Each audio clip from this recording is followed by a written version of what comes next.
and I'm now looking for Idoia. Hello, Idoia.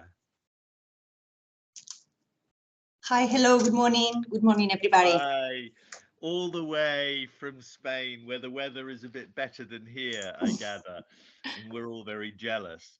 Um, uh, Look, I just want to ask you a couple of questions. Look, everybody knows about your reinvention and that you were in decline 30 years ago, and that's much admired. But your organization, BM30, Bilbao Metropoli-30, is about long-term thinking. Is that 30 about 30 years ahead? Is that correct? No, it's not the reason why. 30 years ahead? The number comes from the fact that the metropolitan area of Bilbao is made up of around 30 villages. So this number doesn't have any relationship with years or times.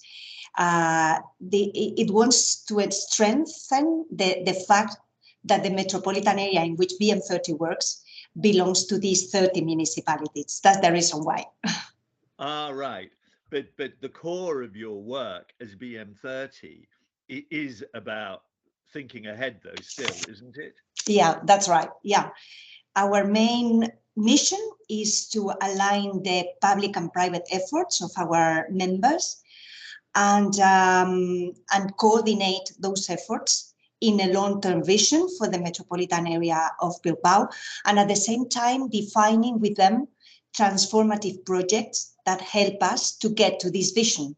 So yes, we are not an executive organization. We don't have any economic or political power to carry out all the projects that are inside our reflection processes. We are more like a think tank organization that tries to work on the long term. That's but you have been catalytic as an organization, haven't you, in achieving some things? I mean, could you just mention a couple of projects where you believe you bringing together these partners has made something happen? Well, it's true that the revitalization process of Bilbao and its metropolitan area is well known in international terms, thanks to the Guggenheim Museum, the contemporary art museum that was opened in 1997. But from the perspective of Bilbao Metropoli-30, we are more willing to consider that this revitalization process has been the result of a sum of projects and initiatives happening together at the same time. So, for instance, the Abando Ibarra area, the space in which the Guggenheim has been built, wouldn't have been available for this transformation if the enlargement of the port wouldn't have allowed to move the industrial and port activities that were in this space. So it is thanks to this enlargement of the port that this high value space near the city center has been recovered for other uses. So this is an example, but there are so many others. Bilbao has a river in the middle. The metropolitan area has one axis, that is the Nervion River, which used to be used mainly for port activities, as I said, that arrived to the city center, but it was also disregard in terms of sustainability and environmental issues. So you can imagine a very successful Guggenheim Museum by a river that smells awfully. So from this perspective, we prefer to talk about a huge transformation, initially physical transformation, but now we want to think that we are moving towards a more intangible transformation in the metropolitan space. Right. So you say intangible. So there's hardware, software, organizational ware, if you want orgware. So tell me a bit about this intangible transformation.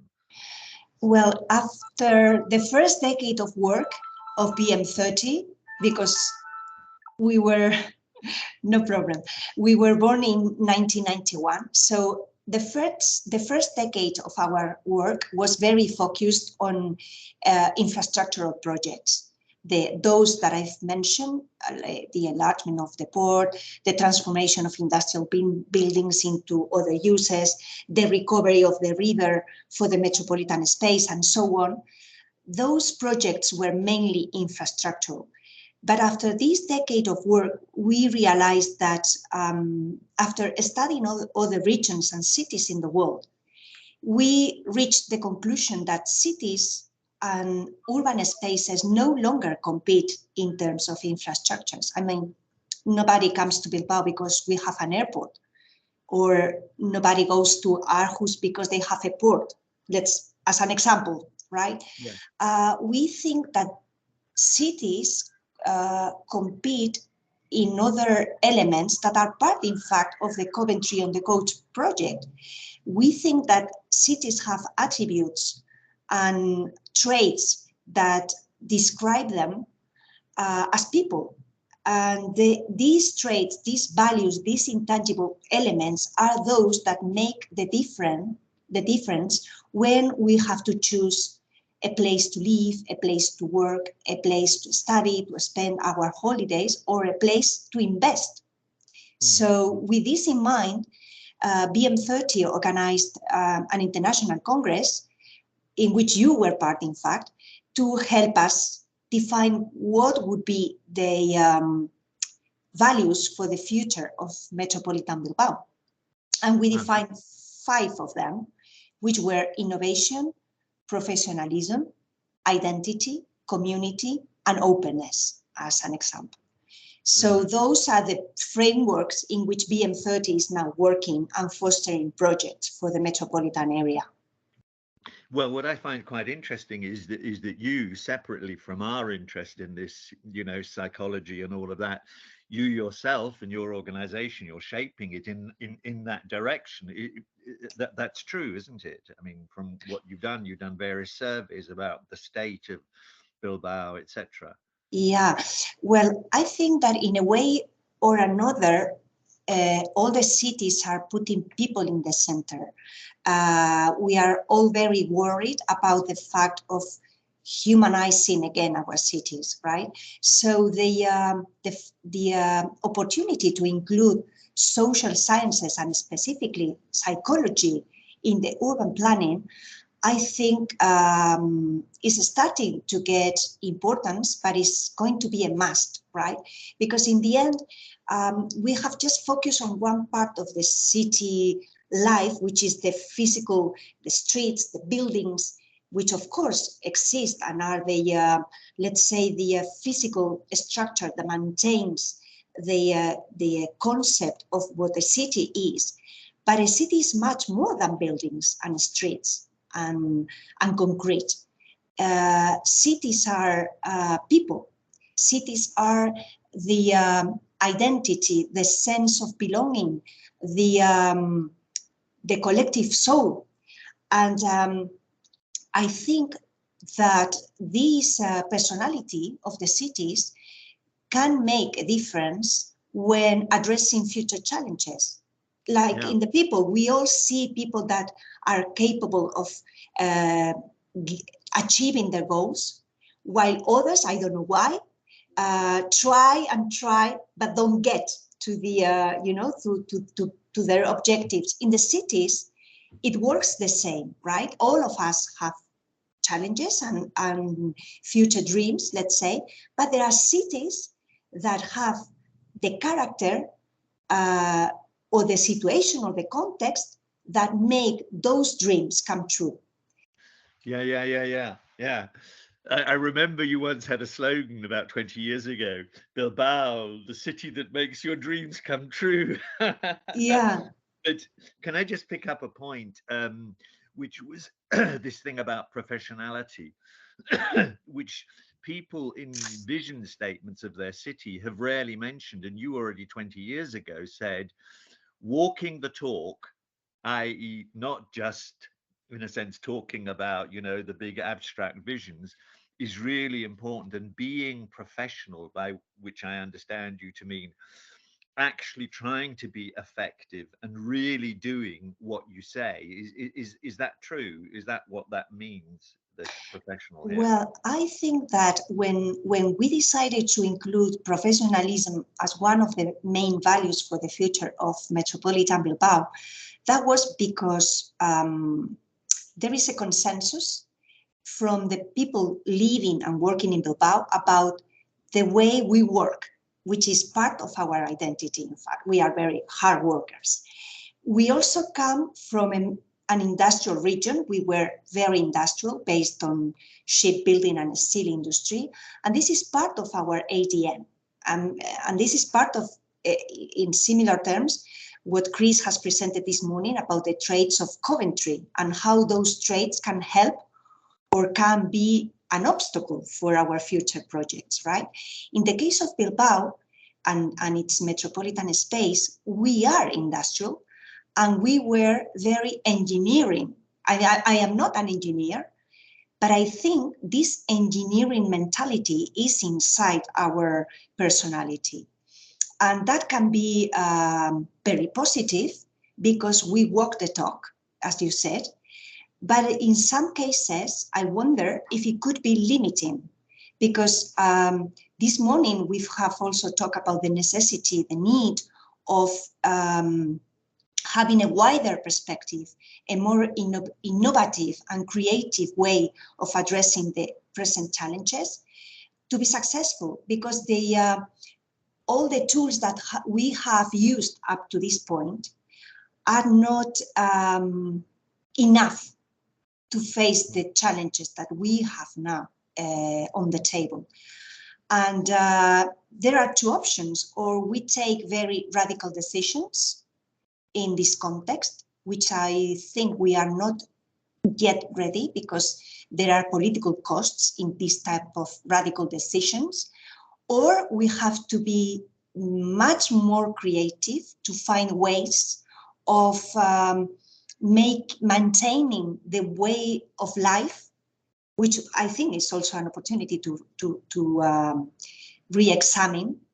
But anyway, if we are not ready to re-examine this model, which I think we should, or we find the technology or the secret to maintain this way of life, or otherwise, I'm not pessimistic, but we need a whole metamorphosis of our ways of life and cities and urban planning, in fact.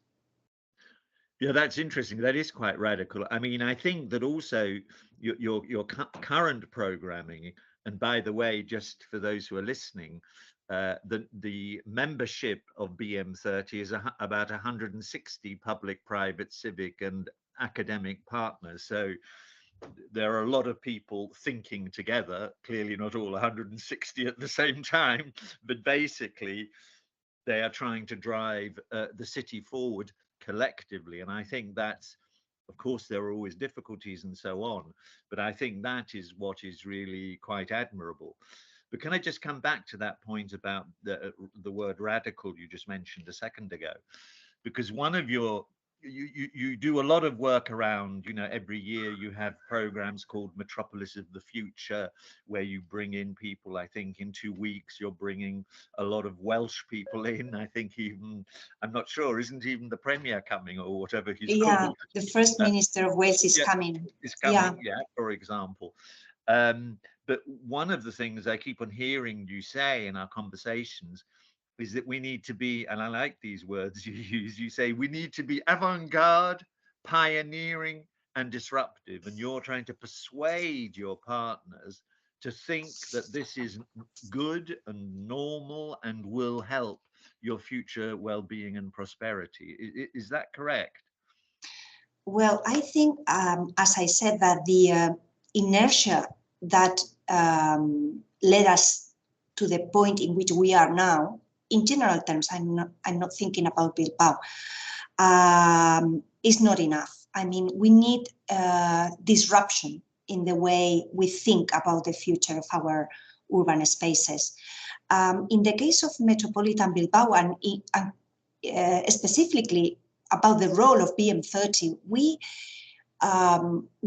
think about the future of our metropolitan area like in a S-curve, right? We have reached a nice moment, let's say, with shadows, of course, but we don't think it is possible to maintain the status quo. The S-curve says if or you make the next jump, or is the starting of the decline. There is no way of just maintaining. So we are a little bit obsessionate about the fact of what is the next jump. Because, for instance, the Guggenheim Museum for Bilbao has been like the icon of the transformation. It has been an infrastructure capable of transforming our industrial mentality towards a much modern and cultural and open way of thinking. And it's an attraction also for tourism. But who tells us that the Guggenheim is still going to be attractive in 20, 30 years' time? 20, 30 years' time for a person is quite an amount of time, but for a city is nothing. So that's why I completely believe that cities need to share knowledge and be ready for another way of thinking about the future, which is not a copy-paste of the past. We need different perspectives.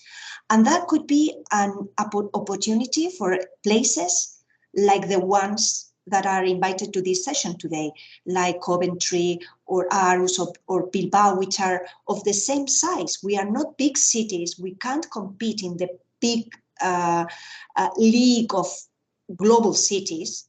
But I think the future gives opportunities for these middle-sized cities, because we are, as I said in the beginning, we are trying to humanize urban spaces.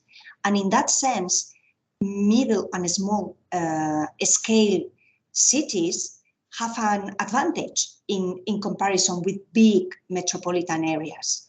So that is an opportunity for this type of cities to think disruptively. Just perhaps one more final question is, a lot of what I see is you have a sort of convening power, partly because of your reputation, because of various things, your regeneration. And this convening power, one of the things you also told me is that because you think co-learning and learning, and also not necessarily being that simple old-fashioned marketing, we're great, you've really been thinking about how to bring avant-garde cities and avant-garde thinking together. I know you have some ideas and you don't need to be specific about them, but is that true, that that's one of your intentions, to really try and have Bilbao as one of the places where this future thinking happens collectively with other cities around the world? Is that true? Yeah, you are completely right, Charles, and that's I would say that the next step for BM30 is to share, on one side, to share what we've learned from our success and failure stories, because the revitalization process of Bilbao has been successful, but we have also had obstacles. And sometimes I think that we get more learnings from the failures than from the success stories. There are lots of international delegations that come to Bilbao to learn about the so-called Bilbao effect or the Guggenheim effect. And they sometimes want to replicate the Guggenheim, thinking that if you put like a Guggenheim museum in your city, everything will change. So it is not magic. It is not at all magic. In the case of Bilbao, for instance, this public-private cooperation that you mentioned, which is the beginning or the origin of Bilbao Metropoli-30, wouldn't have been possible if the context or the situation wouldn't have been so dramatic. I nowadays doubt if BM30 should be born today. Will we be able to engage all these public and private efforts? I'm not sure. 30 years ago, the situation was so serious and so dramatic that it was a must. And there was always behind the logos and the entities, there are people. And at that time, we were lucky that there were people that thought that working together, we had opportunities, and it proved to be true, and it was positive. Now I think Bilbao has again to recover this self-confidence, to share what we've learned, and also be ready for disruption, learning from others. So yeah, that's the next step for our work now. Well, that's great, Idoia, although I still think the fact that you have this group that is willing at least to collectively imagine, collectively to create a vision remains important. So that's wonderful. So thanks a lot, and I'll shift over to Harm Christian, if I may, our last interview. And as I said, we will finish at 12 as we promised.